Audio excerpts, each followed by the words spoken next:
진로와 직업에 대한 고민은 아이들의 것만은 아닙니다. 어른들도 끊임없이 진로를 재탐색하는데요. 오늘 뉴스브리지에서는 진로 설계 이민영 박사님과 함께 이야기 나눠봅니다. 박사님, 어서 오세요. 네, 반갑습니다. 박사님, 우리가 아주 어렸을 때부터 많이 듣는 말입니다. 흥미와 적성, 비슷한 것 같지만 또 다른 뜻도 해요.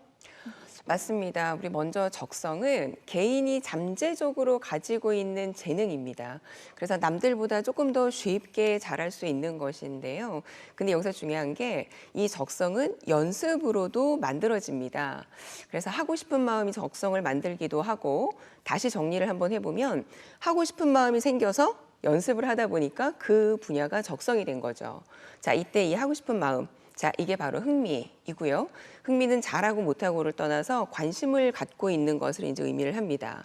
그래서 따라서 보통 적성을 타고난다라고 생각을 하는 분들도 있는데, 타고날 수도 있고 또는 흥미가 있어서 연습을 하다 보니까 적성으로 연습을 하면 적성이 되기도 한다. 맞습니다. 자, 그래서 많은 분들이 직업적으로 성공을 하려면 흥미와 적성 중에 뭘 선택을 하는 게 더 좋을까? 그러면 보통은 적성 아닐까요? 맞습니다. 이렇게 이야기를 하지만 사실은 그렇지 않을 수도 있다라는 이야기가요.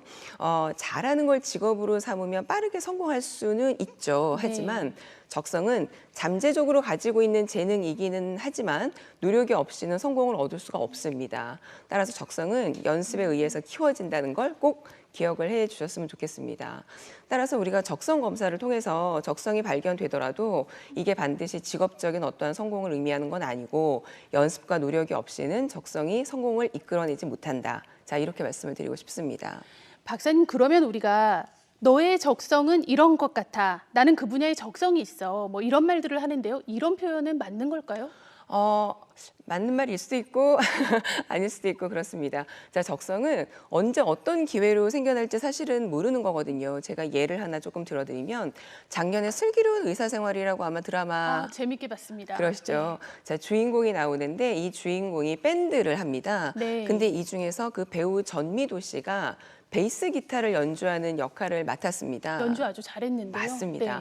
그런데 이 배우는 사실은 베이스 기타를 그 이전에 다뤄본 적이 없다고 하더라고요. 그래서 이 드라마 연기라는 그 기회를 얻어서 피나는 연습을 하게 됐고, 이 연습이 새로운 적성을 발견하게 된 것이죠.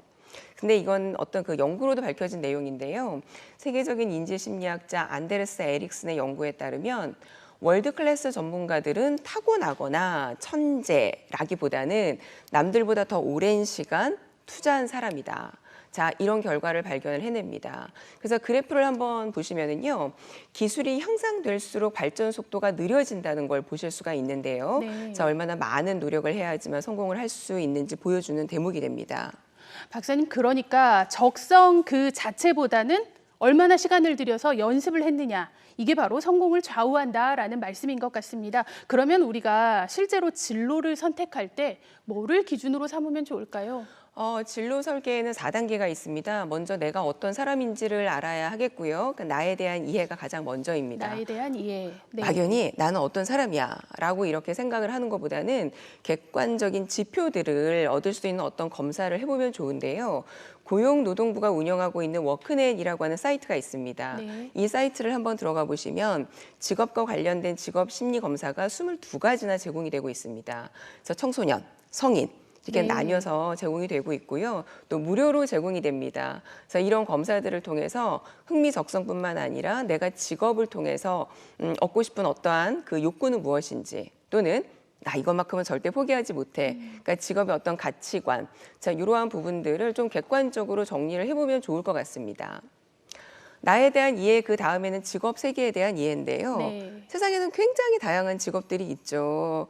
자, 그래서 앞서서 흥미나 적성 검사를 통해서 나에 대해서 어떠한 그 적합한 직업이 도출이 됐다면, 직업 현장에 직접 들어가서 내가 알고 있는 모습과 혹시 같은지 다른지 한번 체험을 해보는 단계입니다.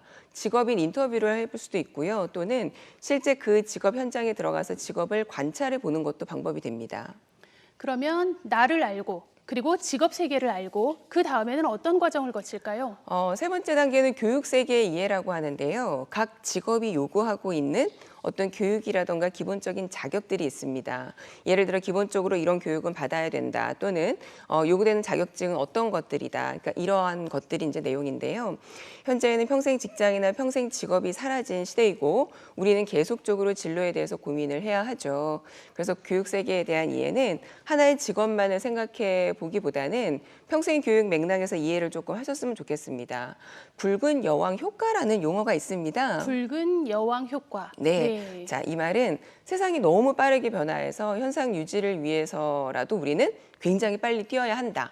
자, 이러한 의미인데요. 네. 그러니까 현재 직업을 유지하기 위해서라도 교육 세계에 대한 이해는 굉장히 필요합니다. 자, 그 마지막 네 번째 단계가 나에 맞는 어떤 직업이 선택이 됐다면 해당 직업을 갖기 위해서 실제 실행을 한번 해보는 단계입니다. 네. 뭐 관련된 공부를 하거나 관련된 경험을 쌓거나. 자, 요즘의 기업들은 실무에 바로 투입 가능한 인재를 찾고 있죠. 네. 보통 대기업이 지금은 공채를 하지 않고 있습니다. 자, 그러면서 신입사원 교육도 아마 사라질 것으로 예상이 되고 있는데요. 해당 직무에 어느 정도 적합성이 있는 신입을 채용을 하려고 합니다. 자, 그러면 결국 앞에서 언급했던 것처럼 진로 설계 과정을 통해서 본인에게 잘 맞는 직업 또는 직무를 선택을 하고 관련된 교육과 경험을 쌓아야겠죠. 취업을 하면 바로 일할 수 있도록 미리 자기가 준비를 해서 교육도 필요하다는 말씀이신 것 같고요. 박사님, 요즘 직장인 평균 근속 연수가요, 5.3년밖에 되질 않습니다.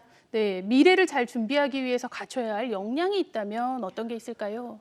저는 평생학습 능력이라고 보는데요. 어떠한 자격증이나 단발적인 교육의 그 사용 주기가 그렇게 길지 않습니다. 그러니까 시대가 이렇게 많이 달라졌습니다. 또는 하나의 직무를 굉장히 오랫동안 수행해온 본인 스스로 전문가라고 하는 분들도 새로운 역량이 시대가 발전됨에 따라서 요구가 됩니다. 그러니까 시대의 변화와 그 발전에 귀를 조금 기울일 줄 알아야 하고 나의 직업의 변화에 대해서 조금 민감하게 대처하는 능력, 다시 말해서 평생학습 능력이 필요하다고 말씀을 드리고 싶습니다. 사실 내 삶의 상당 부분이 성인이 된 이후에는 직업과 관련이 있죠. 네, 나를 알고 직업 세계를 알고 또 그에 맞는 교육 세계를 알고 직업을 선택하는 게 중요해 보입니다. 직업의 변화에 대응하면서 배우는 자세 또한 중요하겠습니다. 박사님, 오늘 말씀 감사합니다.